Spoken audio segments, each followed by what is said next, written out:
Et parmi ces mérites aussi, nous constatons et nous voyons selon l'histoire, c'est le mois au cours duquel le prophète sallallahu alayhi wa sallam, il a donc donné sa fille, sa meilleure fille, la personne, donc sa meilleure fille, sa fille la plus aimée. Prononcez le nom. La princesse de Jésus au paradis. Je sais que c'est... Mais prononcez le nom, imam. C'est parce que peut-être c'est le nom que vous portez. Prononcez le nom. La princesse Fatima, n'est-ce pas, c'est le nom au cours duquel, n'est-ce pas, le prophète a donné cette personnalité grandiose à qui? À Ali ibn Abi Talib. Donc, c'est pour dire que les mérites du mois de Dhul Hijjah sont vraiment énormes. Et pour conclure, nous disons donc que le prophète il dit Afdal Ayyam Dunya. Donc, les jours de ce mois-là sont les meilleurs jours du monde.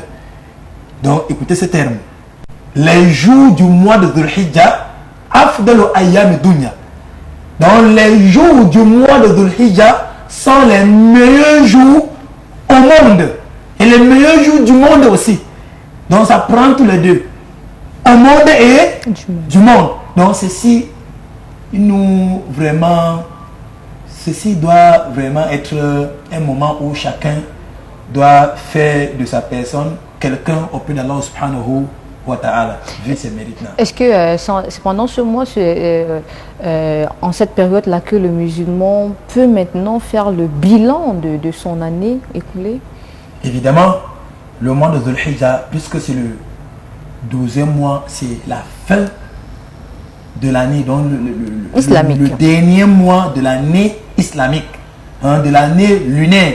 Donc c'est le mois au cours duquel c'est un moment opportun pour tout croyant et tout musulman, même les non-musulmans, n'est-ce pas, de faire un bilan. Parce que je ne pense pas s'il y a un autre, c'est-à-dire un autre mois, en dehors du mois de Dhul Hijjah, comme dernier mois sacré d'une année, je ne sais pas, à ma connaissance, n'est-ce pas? Donc c'est un mois au cours duquel chacun doit faire le bilan de ses œuvres, le bilan de ses activités, le bilan de ce qu'il a eu à œuvrer, c'est-à-dire dans le plan social, dans le plan économique, dans le plan spirituel, hein, dans cette transaction avec Allah subhanahu wa ta'ala et cette transaction avec son prochain.